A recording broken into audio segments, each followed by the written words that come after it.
की जनता के लिए जीने वाले इंदिरा गांधी, उन्हें क्या पता था कि उन्हें इतना दर्दनाक मौत मिलने वाला है। मैं उसी बहादुर भारत देश की महिला प्रधानमंत्री की बात कर रहा हूँ जो हमारे देश की प्रथम महिला प्रधानमंत्री थी। उनकी दर्दनाक मौत को सुनकर आज भी लोगों की आंखें नम हो जाती है। क्या कसूर था उनका जिसने अपना तन मन सब कुछ भारत की जनता पर न्यौछावर कर दी थी। आज मैं इस वीडियो के माध्यम से उनकी दर्दनाक हत्या से जुड़ी और उनकी जीवनी के बारे में महत्वपूर्ण बातें बताऊंगा। पूरी जानकारी के लिए इस वीडियो में अंत तक बने रहिएगा। इंदिरा गांधी जी का जन्म 19 नवंबर 1917 को एक प्रतिष्ठित नेहरू परिवार में हुआ था। इंदिरा गांधी जी के पिता का नाम पंडित नेहरू था। इंदिरा गांधी भारत की प्रथम महिला प्रधानमंत्री के रूप में 24 जनवरी 1966 को चुनी गई थी। इंदिरा गांधी लगातार 3 बार जनता द्वारा भारत की प्रधानमंत्री चुनी गई थी। 31 अक्टूबर 1984 की सुबह इंदिरा गांधी जी को 2 लोगों ने गोली मारकर हत्या कर दिया था। वो दोनों लोग और कोई नहीं था बल्कि इंदिरा गांधी जी के बॉडीगार्ड्स थे,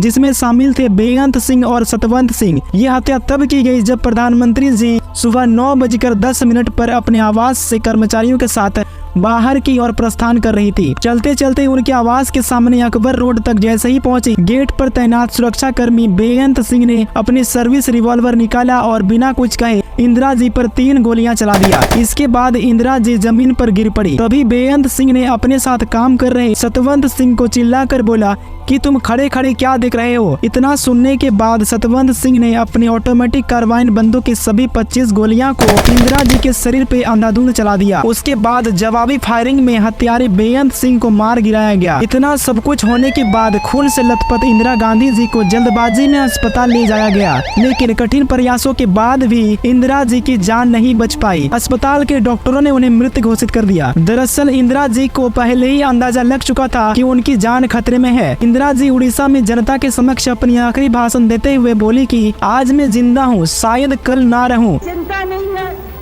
कि मैं जीवित रहूँ या नहीं रहूँ, और मुझे इस बात का गर्व है कि मैंने अपनी पूरी जिंदगी लोगों की सेवा में बिताई है। सारा जीवन मेरा सेवा में गया।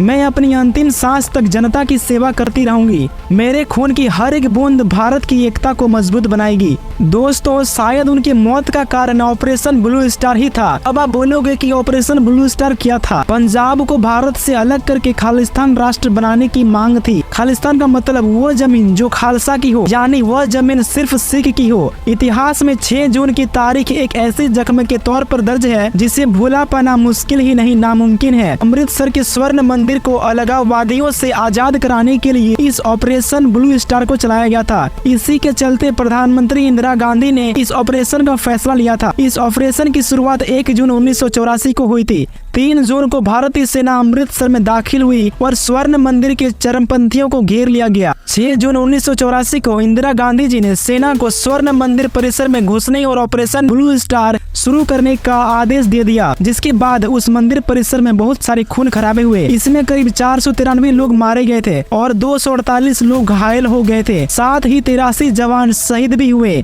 6 जून 1984 का वह दिन आज भी सिखों के लिए एक दर्दनाक घटना है। इंदिरा गांधी जी को इस बड़ी भूल की कीमत अपनी जान देकर चुकानी पड़ी। इंदिरा गांधी जी के सभी हत्यारों को गिरफ्तार कर लिया गया था, जबकि इंदिरा जी का मुख्य हत्यारे बेअंत सिंह तो उसी वक्त जवाबी फायरिंग में सेना के हाथों मौत हो गई थी और सतवंत सिंह को गिरफ्तार कर लिया गया था। तहकीकात के बाद और कुछ लोगों का नाम सामने आया, जिसमें केहर सिंह और बलवीर सिंह थे। इसके बाद इन तीनों पर मुकदमा चलाया गया, जिसमें बलवीर सिंह निर्दोष साबित हुआ। 6 जून 1989 को केहर सिंह और सतवंत सिंह को दिल्ली की तिहाड़ जेल में फांसी दे दी गई। अगर आपको वीडियो अच्छा लगा तो एक लाइक जरूर कीजिए। अगर अभी तक हमारे चैनल को सब्सक्राइब नहीं किए हैं तो चैनल को सब्सक्राइब करके घंटी के बेल आइकन को जरूर दबा लीजिए, ताकि हमारे द्वारा अपलोड किए गए वीडियो की नोटिफिकेशन आप तक जल्द पहुंचे।